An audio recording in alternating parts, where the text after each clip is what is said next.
أعوذ بالله من الشيطان اللعين الرجيم بسم الله الرحمن الرحيم حسبنا الله ونعم الوكيل نعم المولى ونعم النصير وفوض أمره إلى الله إن الله بصير بالعباد والصلاة والسلام والتحية والإكرام سيدنا ومولانا ومولى الثقلين جد الحسن والحسين بالقاسم محمد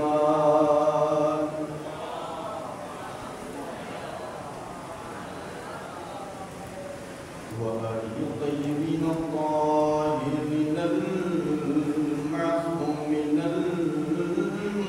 المظلومين ولعنة الدائمة على أعدائهم أجمعين من الآن إلى قيام يوم الدين أما بعد فقد قال الإمام الصادق عليه السلام في ديانة أبي الفضل العباس عليه الصلاة والسلام السلام عليك أيها العبد الصالح المطيع لله ولرسوله ولأمير المؤمنين والحسن والحسين عليهم السلام صلوات على محمد وآل محمد.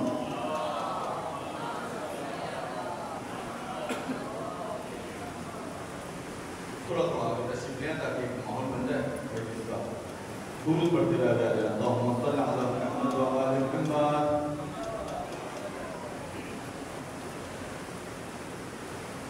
ایک اور درود پڑھیے محمد و آل محمد.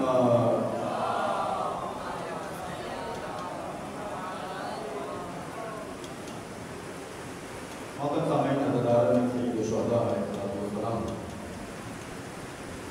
آج ہماری جو گفتگو ہے اور یقیناً موضوع آپ کے سامنے ہے صدقہ محبت ابو الفضل عباس علیہ السلام کا تعارف. اور اس تعارف کے لیے ہم نے امام صادق علیہ السلام کی زبان سے نکلی ہوئی زیارت جو مولا نے ابو الفضل عباس کے لیے پڑھی. دیکھیے جو زیارت پڑھی گئی ہے تو پوری زیارت مولا امام صادق علیہ السلام نے مولا عباس کی پڑھی اور اس میں سلام پیش کیا ہے. اس زیارت کا پڑھنا اور امام صادق علیہ السلام کی زبان سے ان الفاظ کا جاری ہونا کس کے لیے؟ مولا غازی عباس کے لیے. تو یہ واقعہ اس بات کی طرف نشاندہی کر رہا ہے کہ جناب عباس کا جو مقام ہے، جو جناب عباس کا تعارف ہے، اس سے بڑھ کر نہیں ہو سکتا. اس پر دلیل کیا ہے؟ دیکھیے آپ کے پاس بہت سارے امامزادے ہیں، بہت کم امامزادے ایسے ہیں کہ جن کی زیارت معذورہ ہو. معذورہ زیارت کیا ہوتی ہے؟ معذورہ زیارت اس زیارت کو کہا جاتا ہے کہ جو مستقیماً معصوم کی زبان سے کسی کی فضیلت میں جاری ہو، اس کو معذورہ کہا جاتا ہے.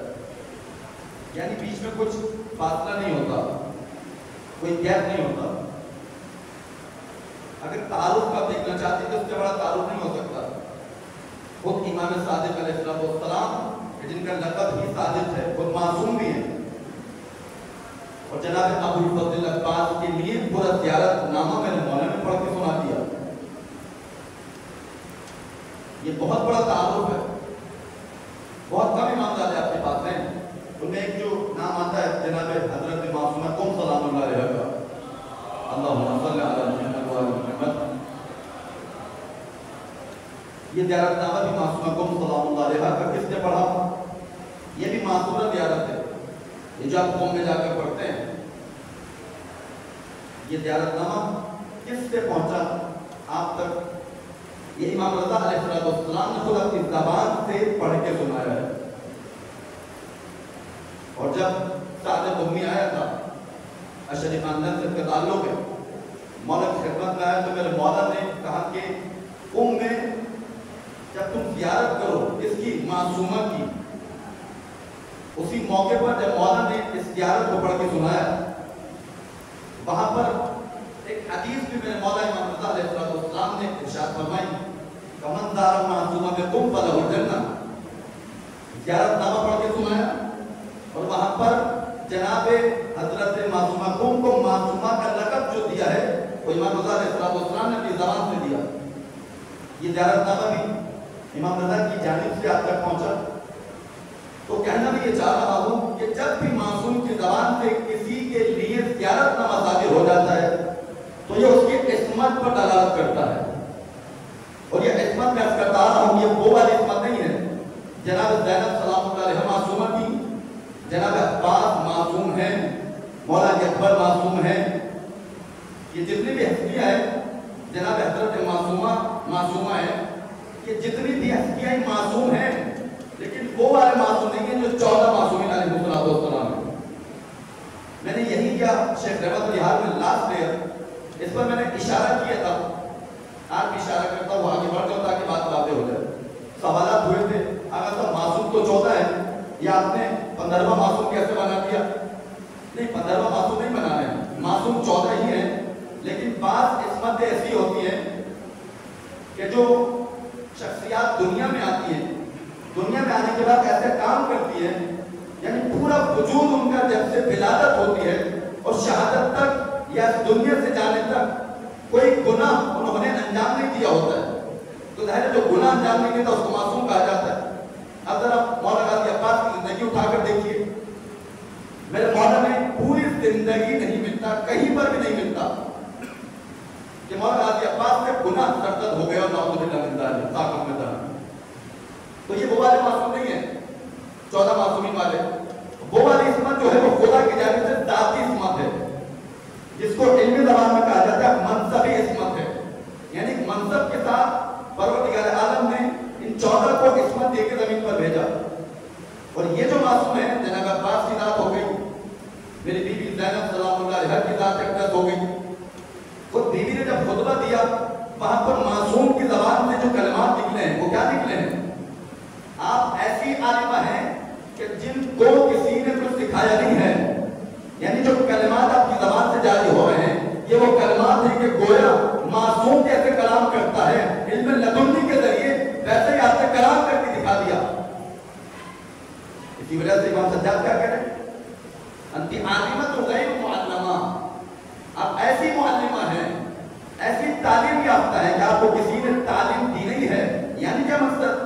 یعنی بیوی نے دنیا میں کسی عام شخص کے سامنے اپنے دان و ادب کو طے نہیں کیا علم حاصل کرنے کے لیے۔ بالکل اسی طرح مولا غازی عباس کی ذات بھی ہے، علماء بیان فرماتے ہیں کہ مولا غازی عباس کی ذات وہ ذات تھی کہ یہ بھی عالم غیر معلم تھے، یعنی ایسے عالم تھے علم فقہ جانتے تھے، بہت زیادہ عالم تھے، میں نے کل واقعہ پیش کیا، بہت بڑے عالم تھے اپنے دور کے مولا غازی عباس۔ مولا غازی عباس میں نہیں ملتا کہ دنیا میں کسی عام شخص کے سامنے زانوں کو طے کیا ہو، اس کے بعد علم حاصل کیا ہو۔ اگر اس مولا کے علم کا سر چشمہ ہے تو یہ ان کے بابا علی ہیں، یا امام حسن مجتبی ہیں، یا میرے مولا حسین ابن علی کی ذات اقدس ہے۔ ان تینوں معصوموں نے مولا غازی عباس نے کسب فیض کیا ہے۔ اب جب معصوم سے کسب فیض کوئی کرے گا اور معصوم کی منزل پر پہنچ جائے گا اپنے اعتبار سے، اس قسمت پر جب پہنچ جائے گا، اب جب وہ کلام کرے گا تو اس کے کلام میں کوئی جھول نہیں ہوگا، کوئی خطا نہیں ہوگی، کوئی غلطی نہیں ہوگی، کیونکہ عکس کرنے والی ذات کون سی ہے؟ وہ مولا غازی عباس کی ہے، جس سے عکس کیا جا رہا ہے وہ ذات کون سی ہے؟ وہ میرے مولا علی بن ابی طالب کی ذات ہے، جو منبر پر بیٹھ کر پوری زندگی یہی کہتی رہی، سلونی سلونی قبل ان تفقدونی، علی سے سوال کرو، علی آسمان کے راستوں کو زمین کے راستوں سے بہتر جانتا ہے۔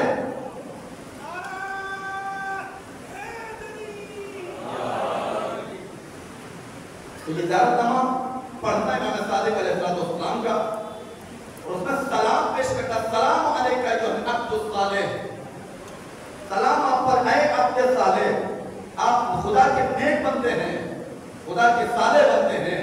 المطیع للہ، جب انسان خدا کا صالح بندہ بن جاتا ہے تو اس کے اندر جو صفت پیدا ہو جاتی ہے وہ حجت خدا کے سامنے اپنے قلب کو جھکاتا جاتا ہے، وہ مطیع پروردگار بھی بن جاتا ہے، وہ مطیع مولا متقیان بھی بن جاتا ہے، وہ مطیع رسالت بھی بن جاتا ہے، وہ مطیع حسن حسین کے سامنے بھی اطاعت کرنے والا بن جاتا ہے۔ یہ خود مولانا صادق نے ہمیں سمجھا دیا۔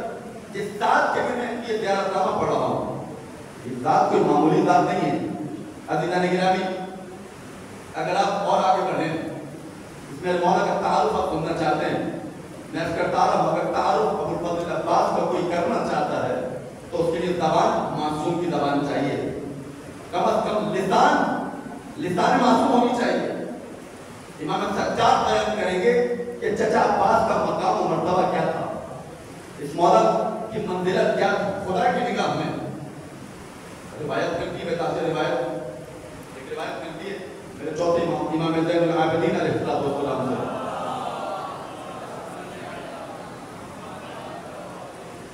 غور فرمائیے گا، مقام ابوالفضل عباس یا دوسرے الفاظ میں تعارف ابوالفضل عباس مولا امام سجاد کی زبانی ضبط سماعت فرمائے۔ کربلا کے بعد کا واقعہ ہے، یہ جو حدیث میں بیان کرنے جا رہا ہوں، یہ مولا امام سجاد نے کربلا کے بعد کی ہے۔ مولا غازی عباس کے بیٹے تھے جن کا نام تھا عبید اللہ، وہ کربلا کے بعد زندہ رہے اور انہی سے مولا غازی عباس کی نسل آگے بڑھی۔ کہتے ہیں کہ مولا امام سجاد اپنے اصحاب کے ساتھ بیٹھے، مولا کے چاہنے والے مولا کے ساتھ، مولا تشریف فرمائے سامنے۔ اچانک کیا ہوا کہ عبید اللہ کے جو ابوالفضل عباس کے فرزند تھے وہ محفل میں داخل ہوئے۔ توجہ کیجئے گا، مقام ابوالفضل عباس کو اگر ترک کرنا ہے تو کس کے عمل سے ترک کیا جائے گا؟ امام سجاد کے عمل سے واضح ہوگا کہ ابوالفضل عباس کا مقام کیا ہے، مولا کی فضیلت کیا ہے۔ عبید اللہ داخل ہوئے، مولا عباس کے فرزند، امام سجاد سامنے موجود ہیں، اصحاب دیکھ رہے ہیں۔ میرے مولا امام سجاد نے جب ابوالفضل عباس علیہ السلام کے فرزند کو دیکھا کہ وہ محفل میں وارد ہوئے، میرے مولا امام سجاد امام ہونے کے باوجود اپنی جگہ سے اپنے پورے قامت کے ساتھ کھڑے ہوئے، استقبال کیا ہے کس کا؟ ابوالفضل عباس محفل میں نہیں آئے ہیں، یہ کون محفل میں داخل ہوا ہے؟ یہ ابوالفضل عباس کا بیٹا عبید اللہ محفل میں داخل ہوا ہے۔ میرے مولا امام سجاد امامت اگر کسی کی فضیلت کے لیے کسی کے احترام میں پوری قامت کے ساتھ کھڑی ہو جائے تو پتہ چلتا ہے سامنے والے کا مقام کیا ہے۔ بھائی جس طرح رسول خدا جب میری بیوی فاطمہ زہرا سلام اللہ علیہا محفل میں تشریف لاتی تھی، یہ مقام سیدہ تھا، یہ سیرت معصومین ہے۔ معصوم کا عمل بتاتا ہے کہ جس کے لیے میں کھڑا ہو رہا ہوں کوئی معمولی ہستی نہیں ہے۔ جیسے رسول خدا فاطمہ کے لیے کھڑے ہوتے تھے اور کھڑے کے بتاتے تھے میری بیٹی سیدہ کا مقام کوئی معمولی مقام نہیں ہے، اور رسالت کھڑے کے بتا رہی ہے کہ فاطمہ کوئی معمولی بیوی نہیں ہے۔ بالکل یہی سیرت، بالکل یہی عمل امام سجاد کے نظر آتا ہے۔ امام پورے قامت کے ساتھ کھڑے ہوئے اور کھڑے ہو کر امام کی آنکھوں سے آنسو جاری ہے، مولا کے لیے فرما رہے ہیں کہ مولا یہ کون ہے؟ کہا کہ تم اسے نہیں جانتے یہ کون ہے، تو مولا بیان فرمائیے۔ میرے مولا امام سجاد نے بیان فرمایا یہ ہمارے چچا ابوالفضل عباس کا بیٹا عبید اللہ ہے۔ عزیزان گرامی، میں اس کرتا رہا ہوں، مولا غازی عباس اگر داخل ہو جاتے محفل میں، اگر مولا موجود ہوتے، نہ جانے مولا امام سجاد اپنے چچا کے احترام میں کیا کرتے۔ ابھی تو بیٹا داخل ہوا ہے، یہ مقام ہے کہ امامت جس کے احترام میں کھڑی ہو جائے، نہ ابوالفضل عباس کے احترام میں، ان کے بیٹے کے احترام میں کھڑی ہو رہی ہے۔ وہ یہ کھڑی ہو کر امامت بتا رہی ہے، یہ ابوالفضل عباس کا بیٹا ہے۔ اس کے بعد حدیث اب یہاں سے شروع ہوتی ہے۔ میرے مولا امام سجاد فرماتے ہیں تم جانتے ہو اس کے بابا نے کیا کیا؟ مولا بیان فرمائیے۔ میرے مولا امام سجاد فرماتے ہیں اس کے بابا نے جو کیا ہے فَلَقَدْ آثَرَ وَأَبْلَى، اس کے بابا نے ایثار کیا ہے کربلا کے اندر اور بہت کٹھن امتحان دیا ہے۔ ایثار کا معنی جانتے ہیں کیا ہے؟ ایثار کا معنی اگر دو جملوں بیان کیا جائے ڈیفینیشن ایثار ایثار کا معنی اثر، یہ جو لفظ استعمال ہو فلقت آثرا، حمزہ سے اور آثرا، اس کا معنی ہے دو جملوں میں تعریف ہے ایثار کی کہ اپنے پورے وجود کو انسان مٹا دے، کس کے لیے؟ اس شخصیت کے لیے جس سے وہ محبت کر رہا ہے، اس کو ایثار کہا جاتا ہے۔ امام سجاد جو کلام کر رہے ہیں، امامت جب بھی کوئی کلام کرتی ہے، یہ علی کا بیٹا کلام کر رہا ہے، فصاحت و بلاغت کا جو رب میرا مولا علی کا طالب تھا، یہ اس کا فرزند ہے امام سجاد کی صورت میں۔ یہ جب کلام کر رہا ہے، کیا کر رہا ہے میرا مولا؟ فلقت آثرا، تم نہیں جانتے اس کے باپ نے کیا کیا؟ مولا فضل عباس کی طرف اشارہ کیا جا رہا ہے کہ اس کے بابا نے ایثار کیا ہے، یعنی مولا بتانا چاہ رہے ہیں ان کے بابا نے اپنے پورے وجود کو مٹا کر اپنے وجود کو جو حوالے کر دیا وہ حسین ابن علی کے حوالے کر دیا تھا۔ گویا کہ دیکھیں ایثار کو اور ڈیپتھ میں لا کر دیکھیں آپ، ایثار کیا ہوتا ہے؟ اپنی ظاہری مرضی کو سامنے والی شخصیت کے حوالے کر دیا جائے، ایثار کہلاتا ہے؟ نہیں، مولا ذات عباس کی ذات اس سے کہیں بالاتر ہے کہ صرف ظاہری ایثار دکھائے۔ مولا کی شخصیت یہ تھی، میرے مولا نے اپنی عقل کو مکمل طور سے حوالے کر دیا تھا مولا حسین ابن علی کی ذات کے۔ میرے مولا نے مکمل طور سے حوالے کر دیا تھا اپنے نفس کو، جو باطنی ایک طاقت ہوا کرتی ہے، ایک باطنی وجود ہے جو نفس انسان کا ہوتا ہے۔ مولا غازی عباس نے اپنے نفس کو حوالے کر دیا تھا کس کے؟ مولا حسین ابن علی کی ذات کے۔ نہ صرف یہ، انسان جو کام کرتا ہے کس کے ذریعے کام کرتا ہے؟ عقل کے ذریعے۔ اپنے عقل کو جو حوالے کر دے امام معصوم کے، اس ذات کو عباس ابن علی کہا جاتا ہے، اس کو ایثار کہا جاتا ہے۔ یعنی مولا اب میرا نفس ہے ہی نہیں، یہ نفس حسین ابن علی کا نفس بن چکا ہے۔ مولا میری فکر اب عباس کی فکر نہیں ہے، یہ فکر حسین ابن علی کی فکر کے تابع ہے، بلکہ تابع کہنا بھی کم ہے، یہ فکر جو ہے مولا حسین ابن علی کی فکر کے ساتھ کم ہو چکی ہے، مل چکی ہے۔ اب یہ عقل جو ہے یہ میری عقل نہیں ہے، مولا فرمائے فلقت آثرا وعقلا، کہ ان کے بابا نے بہت کٹھن امتحان دیا۔ اس کے بعد جو عظیم جملہ ارشاد فرمایا جو میرے مولا عباس نے کربلا میں کر کے دکھایا، مولا فرماتے ہیں وَفَدَا أَخَاهُ بِالنَّفْسِهِ حَتَّى قُطِعَتْ يَدَاهُ۔ اللہ اکبر۔ مولا فرماتے تم جانتے نہیں ان کے بابا کا مقام کیا ہے، کہ ان کے بابا نے پہلے اظہار کیا، کٹھن امتحان دیا، اس کے بعد اپنے نفس کو میں نے بیان کیا، اپنے نفس کو اپنے بھائی حسین ابن علی پر قربان کر دیا۔ کیسا قربان کیا؟ حتی قطعت یداہ، یہاں تک کہ اپنے دونوں ہاتھوں کو قلم کروا دیا۔ عزیزان گرامی، اس کے بعد مولا فرماتے ہیں اپنے دونوں ہاتھوں کو قلم کروا دیا۔ اس کے بعد ہوا کیا؟ اس کے بدلے میں خدا نے اجر کیا دیا؟ اس اجر کو میرے مولا امام سجاد نے بیان فرمایا کہ فَأَبْدَلَهُ اللَّهُ بِهِمَا جَنَاحَيْنِ، کہ یہ دونوں ہاتھ جو ان کے بابا کے قلم ہوئے، ان دونوں ہاتھوں کے بدلے میں پروردگار عالم نے ان کے بابا کو دو پر عطا فرما دیے۔ کیا کرتے ہیں ان پروں کے ذریعے سے؟ یَطِیرُ بِهِمَا مَعَ الْمَلَائِکَةِ فِی الْجَنَّةِ، مقام کے امام سجاد بیان فرما رہے ہیں، تعارف کروا رہے ہیں عبید اللہ کے بابا ابو الفضل عباس کا۔ یہ جو ہاتھ قلم ہوئے، ان دونوں ہاتھوں کے بدلے میں پروردگار عالم نے ان کو دو پر عطا فرمایا۔ ان پروں کے ساتھ یہ کیا کرتے ہیں؟ مولا فرماتے ہیں دونوں پروں کے ساتھ یہ جنت میں پرواز کرتے ہیں۔ کس کے ساتھ؟ اکیلے؟ مہان ملائکہ کا حیثیت اب عباس کی بن گئی ہے کہ جس طرح اپنے بھائی حسین پر اپنے دونوں بازوں کو قلم کروا دیا، فدا کر دیا، اپنے آپ کو ایثار کر دیا، ابھی ایثار کا نتیجہ پروردگار عباس کو عطا کر رہا ہے کہ ان کو تو پر عطا کیے ہیں، ابھی دونوں پروں کے ساتھ یہ جنت میں ملائکہ کے ساتھ پرواز کر رہے ہیں۔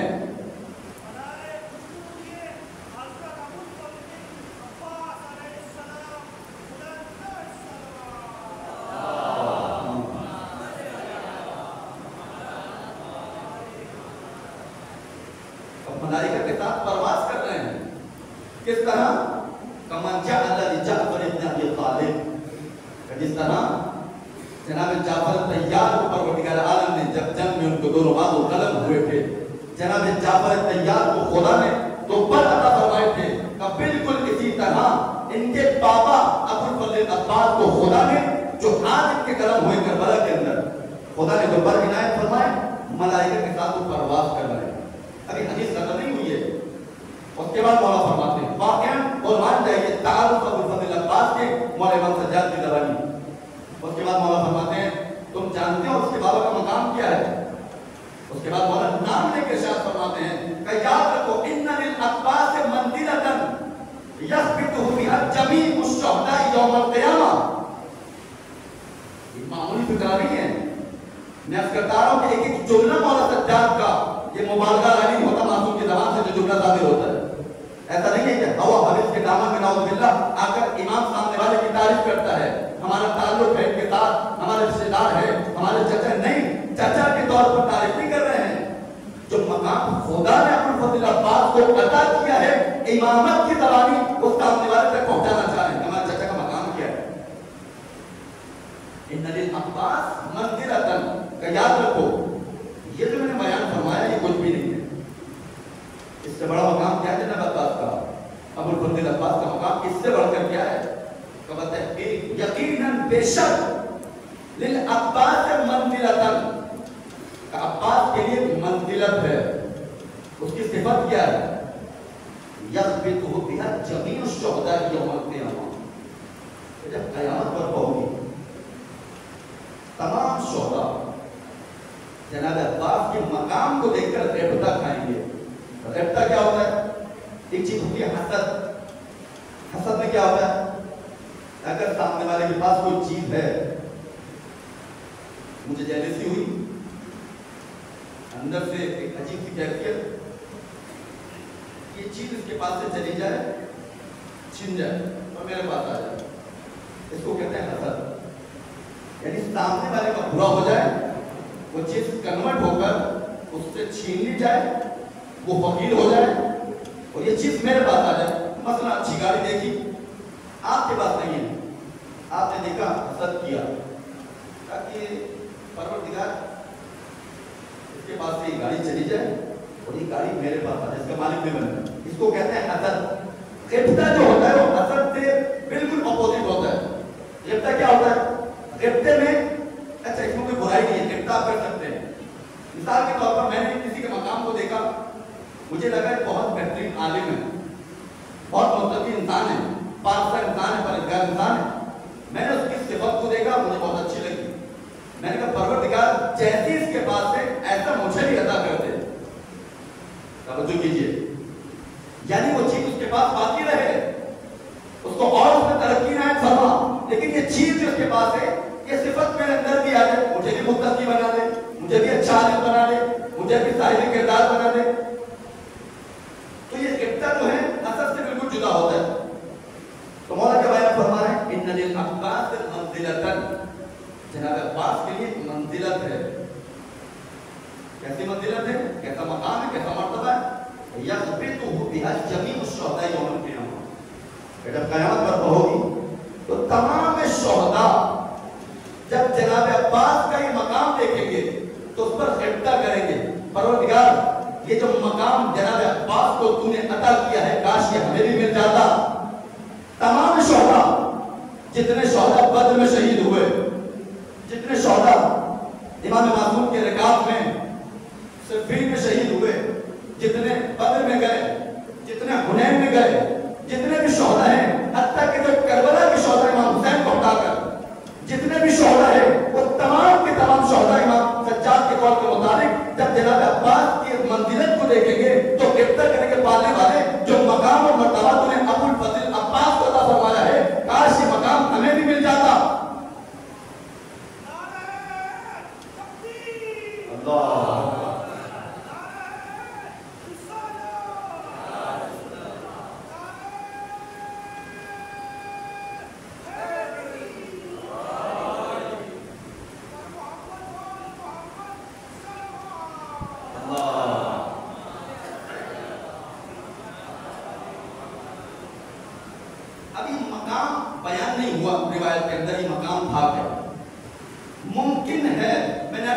عرض کیا تھا کہ جناب ابوالفضل عباس کے جتنے بھی کمالات ہیں، جتنے بھی فضائل آپ سنتے آ رہے ہیں، جتنے بھی مقامات جناب عباس کو نصیب ہوئے، یہ کس کی بدولت نصیب ہوئے؟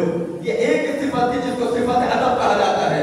ان کا پورا خاندان کا ادب تھا، وہ ادب ایک جناب عباس تھا جو مولا نے امام معصوم کے سامنے کر کے دکھایا۔ کبھی بھی اپنی مرضی کو امام کی مرضی پر مقدم نہیں لکھا عباس نے۔ معلوم یہ ہو رہا ہے کہ جس چیز پر تمام شہداء غبطہ کریں گے وہ ادب کا غبطہ ہوگا۔ پاتے والے کاش ہم بھی اگر موجود ہوتے وہی ادب امام معصوم کے سامنے دکھاتے جو ادب جناب عباس نے دکھایا ہے۔ ممکن ہے کہ اسی ادب کو دیکھ کر یہ تمنا کر رہے ہوں پالنے والے جو مرتبہ تُو نے عباس کو دیا ہے، جو ادب تُو نے عباس کو دیا ہے، کاش یہ ادب ہمیں مل جاتا اور ہمیں بھی یہ مقام نصیب ہو جاتا۔ جناب عباس مولا امام سجاد کی نگاہ میں عزیزان گرامی، مولا غازی عباس کا تعارف معصومین کی زبانی، ہر امام نے مولا غازی عباس کے فضائل کو بیان کیا۔ ایک روایت میں ملتا ہے امام جعفر صادق علیہ السلام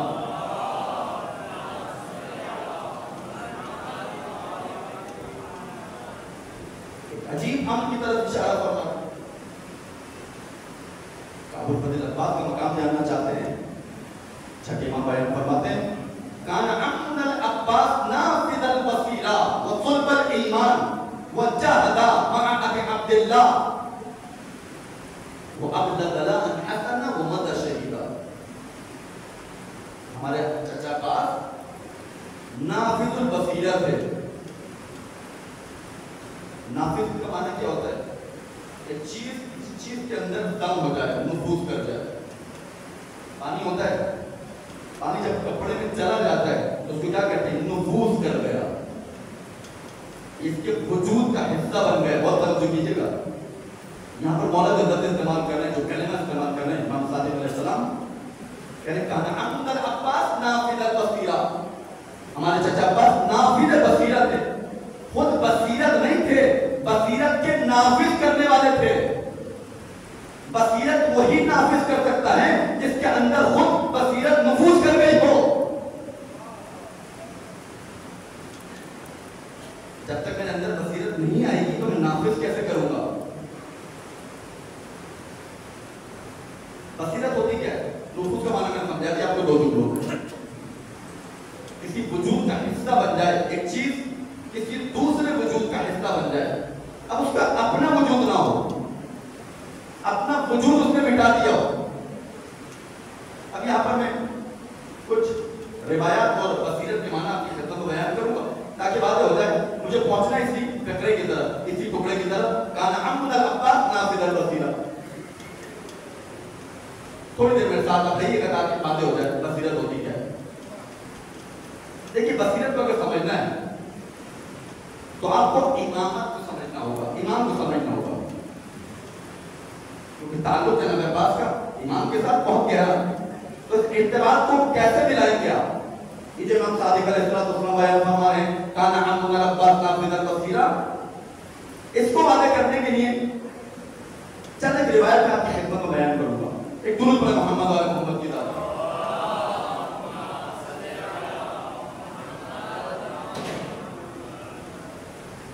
راوی کہہ رہا ہے کہ میں ایک مرتبہ اس کی بارگاہ میں گیا، دخلت علی رضا علیہ السلام، میں مولا امام رضا علیہ السلام کی خدمت میں گیا، ومعی صحیفۃ او قرطاس وفیہ جعفر، میرے پاس ایک صحیفہ تھا، ایک کاغذ کا ٹکڑا، اس میں ایک حدیث لکھی ہوئی تھی۔ وہ حدیث کس سے تھی؟ امام جعفر صادق علیہ السلام سے۔ تھوڑا آگے آگے آتے مل مل کے بیٹھیں تاکہ ایک ماحول بن جائے، درود پڑھتے ہوئے آگے آ جائے۔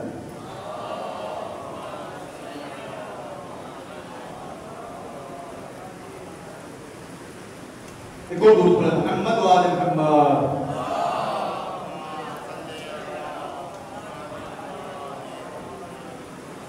راوی کہہ رہا ہے کہ دخلت علی رضا علیہ السلام، میں امام رضا علیہ السلام کی خدمت میں گیا، ومعی صحیفۃ او قرطاس وفیہ عن جعفر، میرے ہاتھ میں ایک کاغذ کا ٹکڑا یہ ایک صفحہ جسے آپ کہہ سکتے ہیں آسان زبان میں میرے ہاتھ میں تھا، اس کاغذ کے ٹکڑے پر ایک حدیث لکھی ہوئی تھی کہ جو چھٹے امام سے تھی، یہ دور کس کا؟ امام رضا علیہ السلام کا۔ وہ توجہ کیجیے گا، امامت کیا ہے نفوذ سمجھانا چاہ رہا ہوں، نافذ البصیرہ ذہن میں رکھیے گا۔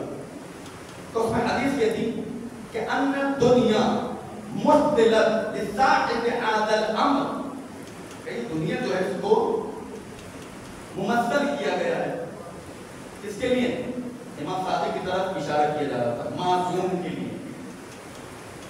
کس طرح؟ کہ مثل بلقۃ الجودہ، کہ اس دنیا کو مسخر کیا گیا ہے امام معصوم کے لیے۔ کس کی طرح مسخر؟ یعنی گویا کہ امام سمجھنا چاہ رہے ہیں کہ اس حدیث میں جو لکھا ہے یہ دنیا امام معصوم کے لیے ایسے ہے جیسے کہ اخروٹ کا چھلکا ہوتا ہے۔ یہ حدیث امام کی سامنے سے پڑھ کے سنائی، امام رضا صاحب نے تشریف فرمایا، یہ دنیا جو ہے امام کے لیے ایک اخروٹ کے چھلکے کی طرح ہے۔ جب یہ حدیث پڑھ دی تو میرے مولا امام رضا علیہ السلام نے تائید کی ہے۔ میرے مولا نے کہا کہ یا حمزہ، راوی کے نام تھا حمزہ، یا حمزہ دا واللہ حق فادخلوہ الی ادیب، اے حمزہ یہ جو تم نے حدیث سنائی ہے یہ حدیث حق ہے، بالکل ٹھیک حدیث ہے، یہ ایسی حدیث ہے کہ گویا اس حدیث کو ایک چمڑے کے ٹکڑے پر لکھ کے نقل کرو۔ توجہ کیا آپ نے؟ امام کے سامنے پوری دنیا کیسی ہے؟ ایک اخروٹ کے چھلکے کی طرح۔ یعنی امام نے یہاں پر بیان کرنا چاہا ہے، امام نے رضا علیہ السلام نے کیوں کہا کہ اس کو نقل کرو، یہ حق ہے حدیث، امام سمجھانا چاہ رہے ہیں کہ اس میں بیان کیا جا رہا ہے کہ دنیا ایک اخروٹ کے چھلکے کی طرح ہے۔ کس کے سامنے؟ امام معصوم کے سامنے۔ گویا کہ امام معصوم کا نفوذ جو ہے اس دنیا کے اندر بہت گہرا نفوذ ہے، یعنی امام نافذ ہو چکا ہے، نفوذ ہو چکا ہے اس دنیا کے اندر۔ یہ پوری دنیا امام معصوم کے سامنے مولا نے سمجھا دیا، چھٹے امام نے، یہ پوری دنیا جو ہے جہاں تک آپ کی نگاہ جا سکتی ہے اس پوری دنیا پر آپ نگاہ ڈالیں، جو چیزیں اس کے اندر موجود ہیں امام معصوم کے سامنے یہ بالکل ایسے واضح ہے جیسا کہ اخروٹ کا چھلکا تمہارے سامنے ہوا کرتا ہے۔ مولا نے اخروٹ استعمال نہیں کیا، اخروٹ تو بہت دور کی بات ہے کہ اخروٹ کا چھلکا کتنا ہلکا ہوا کرتا ہے۔ یہ نفوذ معصوم کو سمجھانا چاہ رہے ہیں کہ معصوم کا نفوذ اس پوری کائنات میں اس حد تک ہے۔ اور واضح کرو، وہ معصوم نے سمجھا دیا، امام رضا علیہ السلام نے، مولا سمجھا رہے ہیں کہ معصوم کا ارادہ اس کے ارادے کے ساتھ دم ہے۔ بہت توجہ کیجیے گا، معصوم کا ارادہ اگر دم ہے، اگر ملا ہوا ہے، وہ کس کے ارادے کے ساتھ ملا ہوا ہے؟ وہ خدا کے ارادے کے ساتھ ملا ہوا ہے۔ تھوڑی ترتیب پہلے غور سے سنیے گا، معصوم کا ارادہ جب خدا کے ارادے کے ساتھ مل جاتا ہے، یعنی معصوم کا ارادہ جب خدا کے ارادے کے ساتھ مل جاتا ہے تو گویا ایسا ہو جاتا ہے اب جب معصوم کے ہاتھوں سے کوئی معجزہ صادر ہوگا، کوئی چیز صادر ہوگی، وہ گویا کہ خدا کے ہاتھ سے صادر ہو رہی ہے۔ اب معصوم کا وجود اپنا وجود ہے ہی نہیں، نہ ارادہ اس کا اپنا ارادہ ہے، جو کچھ انجام دے رہا ہے وہ خدا کے ذریعے انجام دے رہا ہے۔ اور فرما رہے آپ یہ ایک حدیث، ایک درود پڑھیں محمد علیہ محمد کی رات۔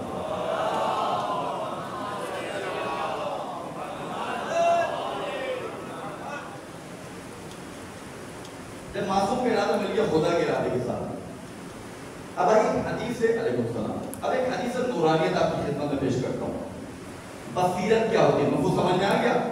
جس طرح خدا کا ارادہ معصوم کے ارادے کے ساتھ ملا ہوا ہے یا معصوم کا ارادہ خدا کے ارادے کے ساتھ ملا ہوا ہے۔ اب آگے چلیے، بصیرت کیا ہوتی ہے؟ بصیرت آتی کیسے؟ کیسے انسان بصیر بنتا ہے؟ ایک روایت ملتی ہے، ابا خالد راوی ہے، 5 امام کی خدمت میں آیا، آ کر سورہ تغابن کی 8ویں آیت کے بارے میں سوال کرتا ہے۔ وہ آیت کیا ہے؟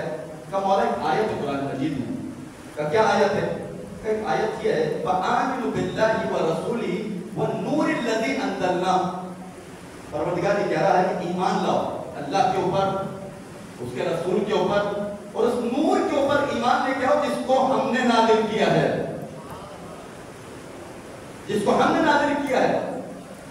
کہ مولا نور سے مراد کیا ہے؟ مجھے ذرا یہ سمجھانی۔ ابا خالد بہت ہی معتبر راوی ہے پانچ امام کا، کہ مولا اس نور سے مراد مجھے سمجھانی، یہ نور سے مراد کیا؟ خدا کیا بیان کرنا چاہتا ہے؟ میرے مولا نے کہا کہ یا ابا خالد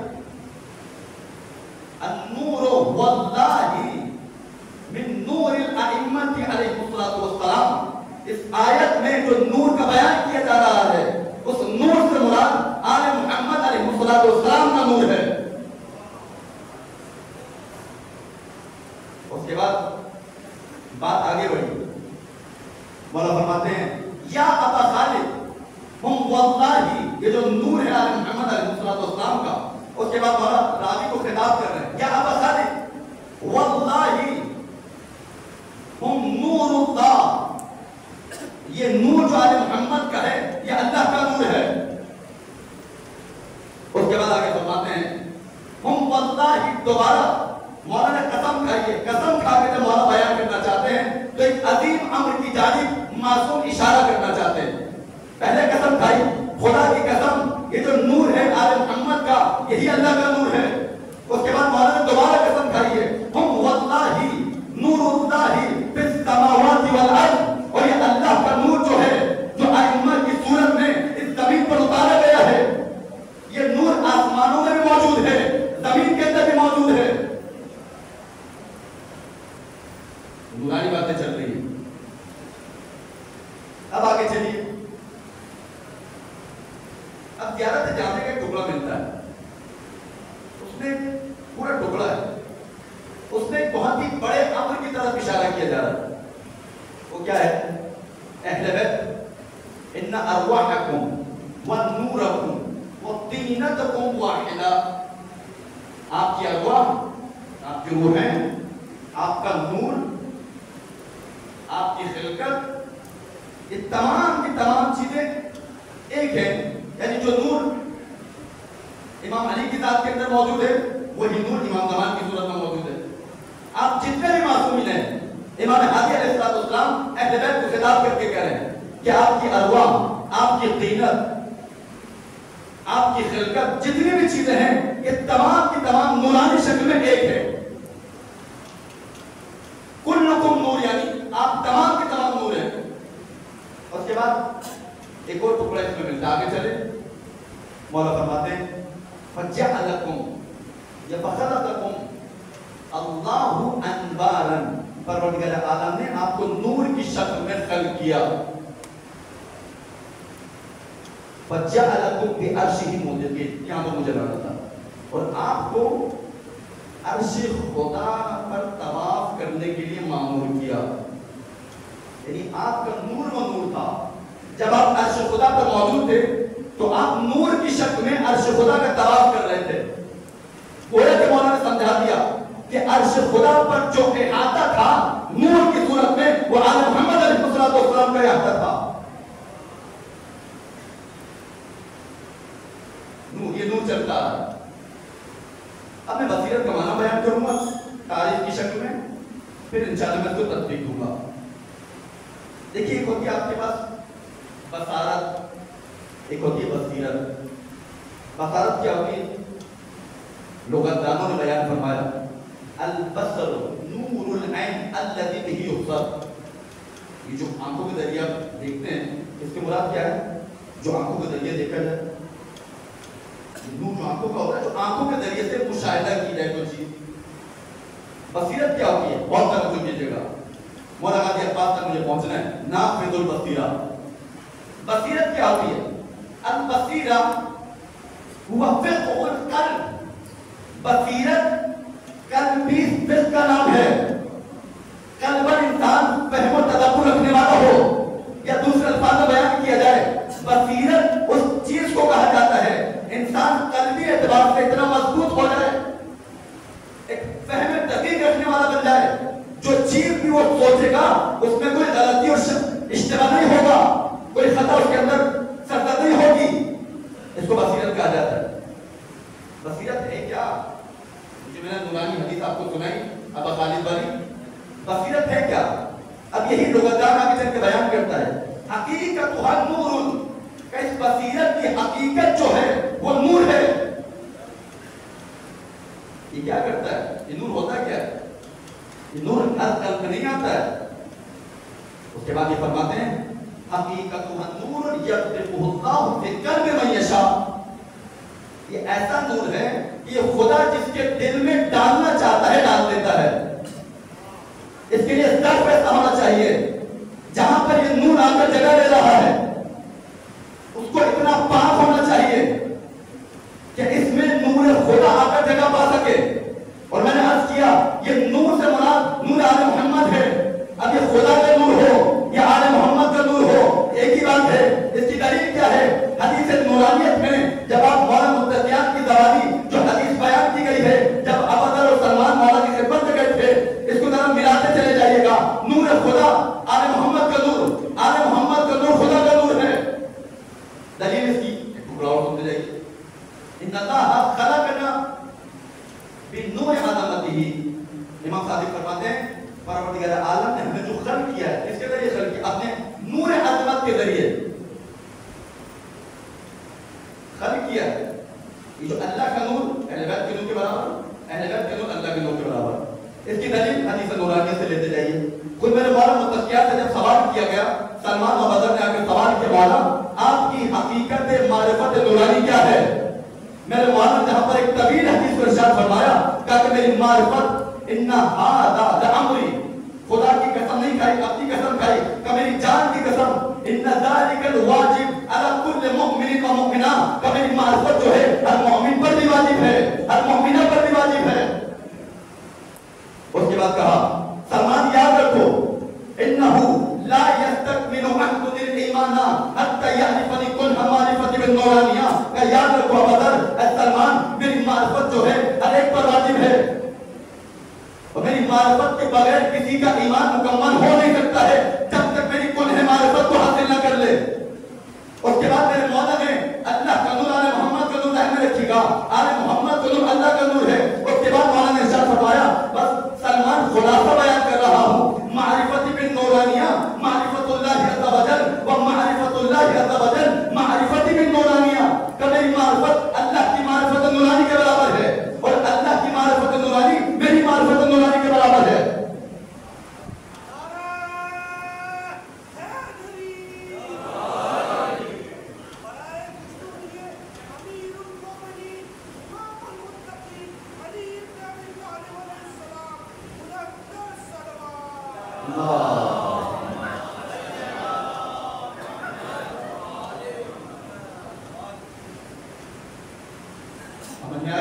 نور خدا آل محمد کے اندر، ان کا نور خدا کا نور، خدا کا نور ان کا نور۔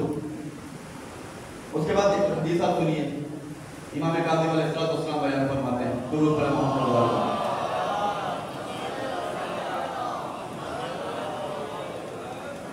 یہ نور آتا کہاں سے؟ خدا جس کے قلب میں چاہتا ہے اس نور کو ڈال دیتا ہے۔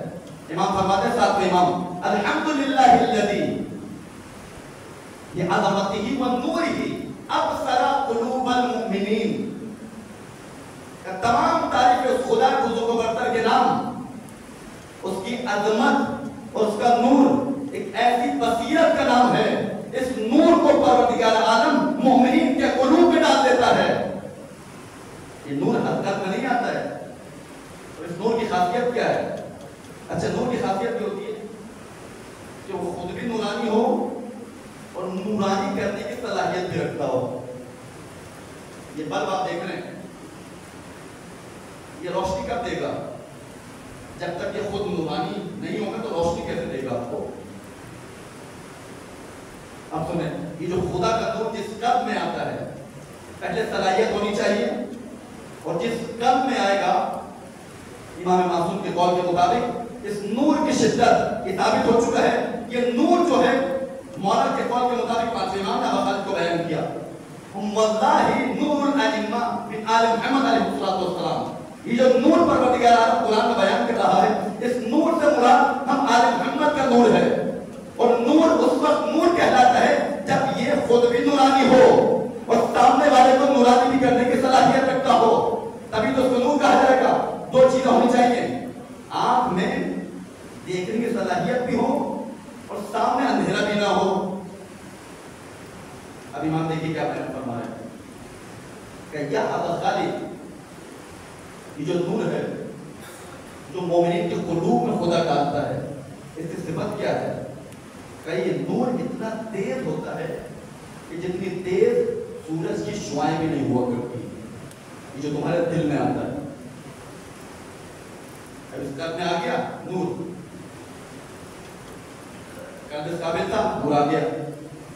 اب علماء بیان کرتے ہیں جو نور خدا ائمہ کی شکل میں زمین پر نازل ہوا، وہ نور کے جو عرش خدا کا طواف کر رہا تھا، عرش خدا جس کے احاطے میں موجود تھا، جب یہ نور تنزل پا کر اب اس کی حقیقت جو ہے وہاں پر موجود ہے، آج تک یہ نور خدا نور آل محمد بن کے زمین پر آیا ہے، یہ وہ نور نہیں ہے، آپ برداشت ہی نہیں کر پائیں گے، وہ نور محفوظ ہے وہاں پر۔ اب یہ نور جس قلب میں آئے گا تو علماء بیان فرماتے ہیں وہ نور جس قلب میں جگہ پا جائے گا، وہ وجود اس قابل بن جائے گا، وہ بصیرت بن کے باہر آئے گا۔ اسی کو بصیرت کہا جاتا ہے۔ اب سمجھ میں آیا؟ مولانا غازی عباس کی ذات جو امام صادق علیہ السلام کی زبانی بیان کیا جا رہا ہے، کانا عمد العباس نافذ البصیرہ، بھائی جس طرح معصوم کی ذات اپنے ارادے کو ضبط کر دیتی ہے، کس کے ارادے کے ساتھ؟ اللہ کے ارادے کے ساتھ۔ اب معصوم کا وجود یا معصوم کا ارادہ معصوم یہی سمجھتے ہیں، وہ الگ بات ہے، خدا نے ان کو یہ صلاحیت دی ہے، جو کرنا چاہیں زمین پر کر سکتے ہیں، جو معجزہ دکھانا چاہیں دکھا سکتے ہیں۔ اپنے ارادے کو ضبط کر کے خدا کے ارادے کے ساتھ، اب ان کا ارادہ اپنا ارادہ ہے ہی نہیں۔ اب سمجھ میں آیا؟ یہ جو مولا عباس کو مولا امام صادق فرما رہے ہیں، کانا عمد العباس نافذ البصیرہ، ہمارے چچا عباس نافذ البصیرہ تھے، ان کے اندر ارادہ امام اتنا نفوذ کر گیا تھا، یا یوں کہہ دیا جائے عباس نے اپنے ارادے کو امام معصوم یعنی امام حسین کے ارادے کے ساتھ ایسے دم کر دیا تھا کہ گویا عباس کا ارادہ ہی نہیں ہے، جو کچھ ہے ارادہ ہے وہ حسین ابن علی کا ارادہ ہے۔ زندہ باد،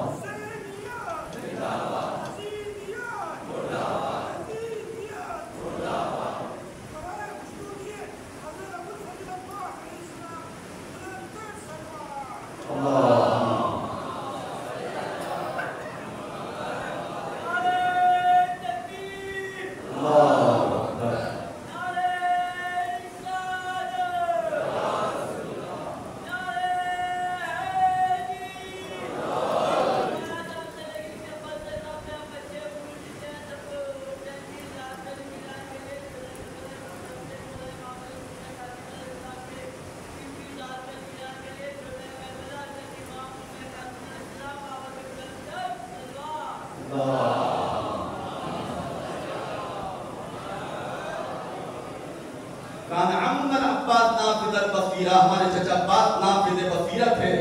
بصیرت یعنی خلاصہ اگر کیا جائے، بصیرت یعنی جس قلب میں نور امام آ کر جگہ پا لے اسی کو تو بصیرت کہا جاتا ہے۔ اور یہی وجہ ہے شب عاشور جب خطبہ دیا میرے مولا امام حسین نے، جناب عباس نے کیا عمل کر کے دکھایا، کہا چلے تو بیعت میں نے اٹھا لی ہے۔ بصیرت کو میں نے مانا کیا کہ بصیرت یعنی فقہ القلب، فہم تحقیق قلبی اعتبار سے، یعنی جو بھی فیصلہ آپ دل کرے گا، جو بھی فیصلہ آپ انسان کا قلب کرے گا وہ بالکل تحقیق فہم کے ساتھ ہوگا، کیونکہ اپنا ارادہ اب دم کر دیا ہے ارادہ معصوم کے ساتھ۔ میں نے مولانا خطبہ دیا، کہا چلے جا بیعت اٹھا لیے۔ یہ جو مولانا عباس سب سے پہلے کھڑے ہوئے، میں راست پوشیدہ کیوں کھڑے ہوئے، کوئی اور نہ کھڑا ہوا، کہ خدا چاہتا ہی نہیں تھا کوئی اور عباس کے علاوہ کھڑا ہو معصوم کے سامنے، یہ ارادہ پروردگار تھا، اور خدا کا ارادہ حسین کے ارادے کے ساتھ دم ہو چکا تھا۔ اب جب بصیرت عباس کے قلب میں جگہ پا چکی ہے، اب عباس ہی کو سب سے پہلے کھڑا ہونا تھا، کہ مولا یہ کیسے ہو سکتا ہے کہ آپ بیعت اٹھا لیں اور کہہ لیں چلے جاؤ، کہ ہو نہیں سکتا۔ روایت بیان کرتی ہے، مقتل یہ کہتا ہے سب سے پہلے میرا مولا غازی عباس کھڑا ہوا، کہ مولا آقا آنکھوں سے آنسو جاری ہیں، اس بصیرت کو سمجھا رہے ہیں کہ مولا اب عباس کا وجود ہے ہی نہیں، یہ وجود جو ہے عباس کا یہ حوالے ہے امام حسین کے، میری عقل آپ کے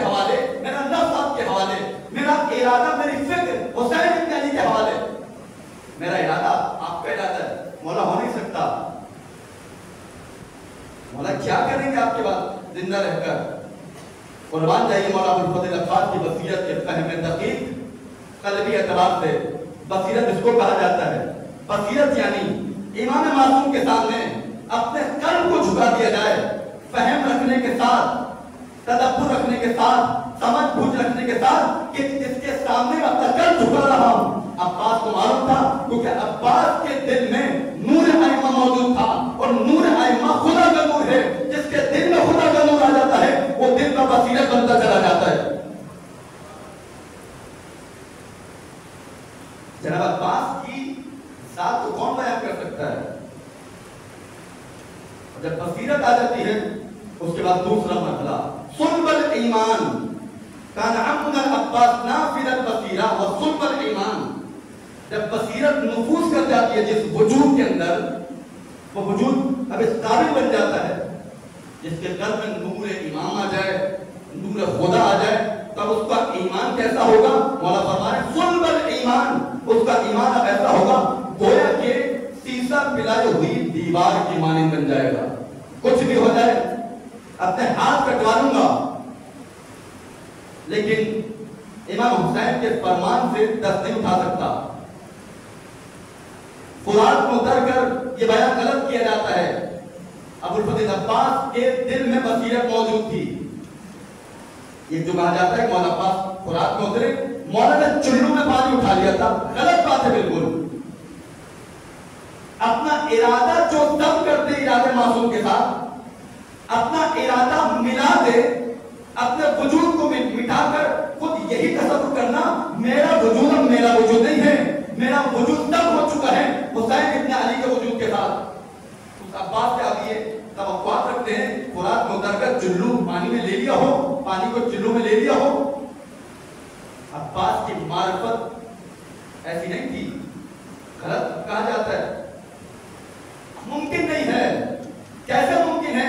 عباس پانی اپنے چلو میں اٹھا لے جبکہ سکینہ خیمے پہ کھڑی ہو، جس مقصد کے لیے عباس پانی بھرنے آئے ہو. عباس کی معرفت بہت بالا تھی. عباس کی معرفت کوئی معمولی معرفت نہیں ہے. ایسے ہی نہیں کہا جاتا عباس باب الحسین ہے، عباس حسین کا دروازہ ہے. یہ کیسے ثابت ہو رہا ہے؟ خود اقوال ملتے ہیں، مولا کا عمل ملتا ہے. خود معصوم نے فرمایا ہے جس طرح امیر المؤمنین علی بن ابی طالب محمد مصطفیٰ کے لیے باب مدینۃ العلم بن کے سامنے آئے، اسی سیرت پر عباس چل رہے ہیں. بالکل اسی طرح حسین ابن علی کا باپ جو تھے وہ عباس ابن علی کے ساتھ. اگر حسین تک پہنچنا ہے جس طرح محمد تک پہنچنے کے لیے پہلے علی کے پاس آنا پڑتا تھا، بالکل اسی طرح حسین تک پہنچنے کے لیے بین الحرمین جو بنا ہوا ہے، کیوں بنا ہوا ہے؟ عزیزان گرامی، اس میں راز پوشیدہ ہے. چند وجوہات علماء نے بیان کیے. ایک تو خدا جناب عباس کی وصیت کہ مولا میرے لاشے کو خیمے میں مت لے کے جائیے گا. اور ایک خود دوسری وجہ ملتی ہے کہ بیویاں جب میرے لاشے کو دیکھیں گی تھوڑی دیر کے لیے میرے لاشے کو بیویوں کے سامنے مت لے کر جائیے گا.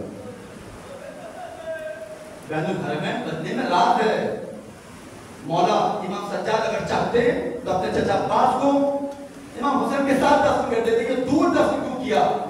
بنی اسد والے جب آئے کہا کہ مولا تمام لاشوں میں ان کی ہیلپ لی، مدد لی، لیکن جب دو لاشوں پر میرے مولا پہنچے، میرے مولا حسین ابن علی کا لاشا، کہا کہ اس میں تمہاری مدد نہیں چاہیے. ان معی من یعیننی، مولا کا جملہ ملتا ہے مقتل میں کہ کوئی ہے جو میرے ساتھ اس لاشے کو دفنانے میں مدد کر رہا ہے. وہ کون تھا؟ جناب جبرائیل کو خدا نے بھیجا تھا کہ جاؤ سجاد کی مدد کرو. اب یہ لاشا معصوم کا معصوم اٹھایا کرتا ہے. اس کے بعد کہا کہ میرے ساتھ آؤ. دریا کے کنارے پہنچے کہ یہاں پر بھی میری مدد کرنے نہیں آنا. اداروں یہ دلیل اس بات کے اوپر عباس کا وجود معصوم وجود تھا، معصوم کو معصوم دفنایا کرتا ہے.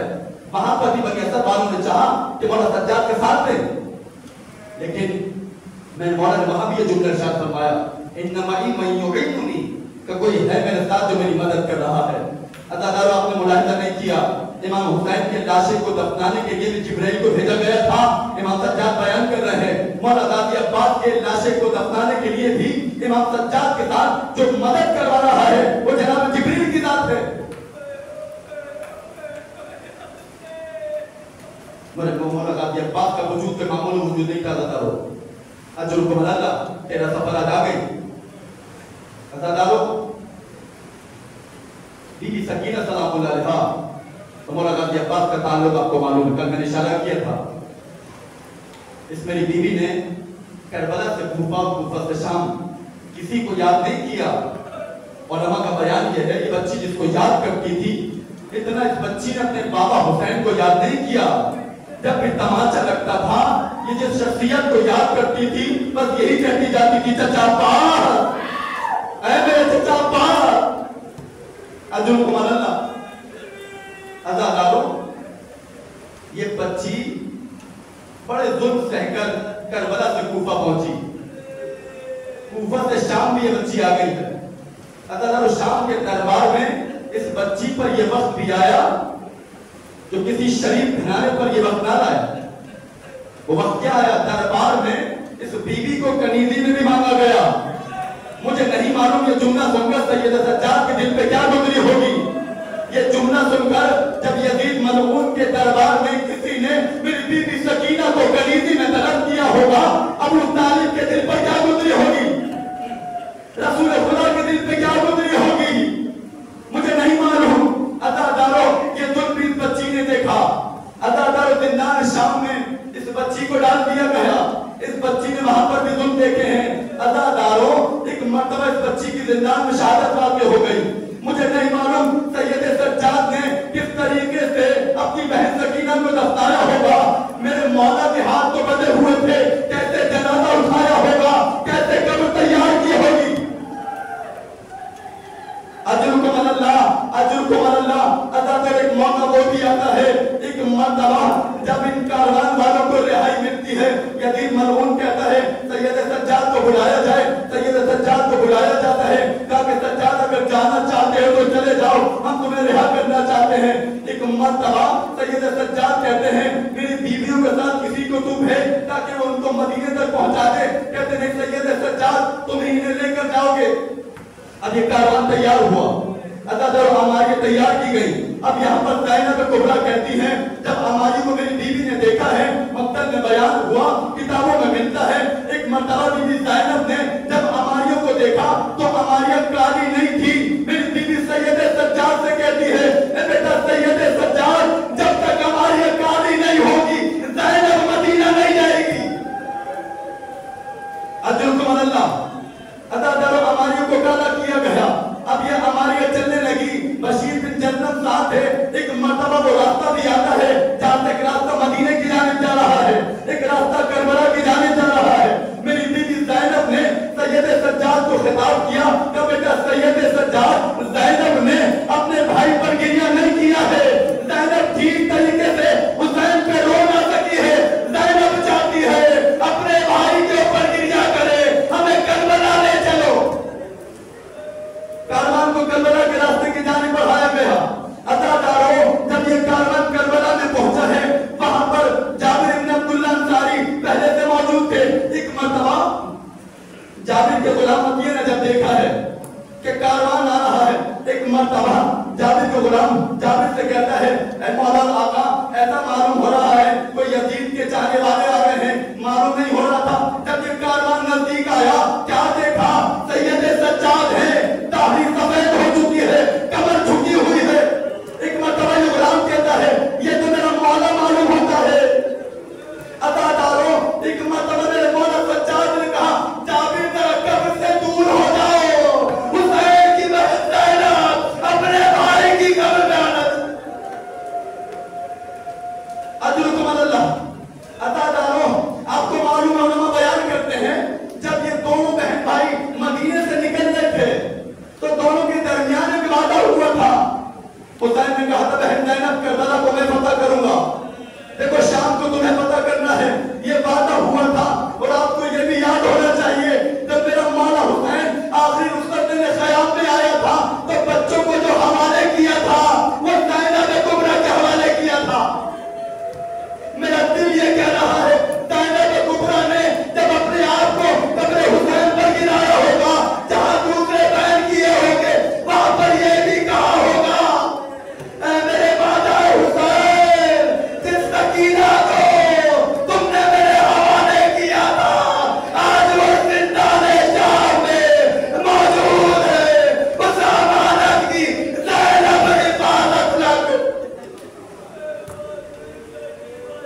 ألا ولا نقم إلى القوم الظالمين وسيعلم الذين ظلموا أي منقلب ينقلبون. پروردگار کی عبادت کو قبول فرما، ان آنسوں کو ہمارے سیدہ میں جگہ عنایت فرما، ہمارے تمام گناہوں کو معاف فرما. پروردگار جو مریض ان کو شفاء کاملہ عاجل عنایت فرما، جو بے اولاد ان کو اولاد نرینہ عنایت فرما، جو بے روزگار انہیں اچھا روزگار عطا فرما، جو برسر روزگار انہیں روزگار میں ترقی عنایت فرما. پارلیمنٹ جتنے عددار یہاں پر موجود ہیں اور جہاں کئی کی عدداری سید شہداء برپا کر رہے ہیں، ان کی جو بھی دلی نے حاجات ہیں، جوائد حاجات ان کو پورا فرما. پارلیمنٹ جو جواز محمد والے محمد کا مولا دنیا دل کو جوڑ کے بھر چکے، اپنے آپ کو متدیمان زمان کی دور میں تاجیل فرما. ہمیں ان کے نافران خاص میں شامل فرما. ربنا تقبل منا انک انت السمیع العلیم وتب علینا یا ارحم الراحمین.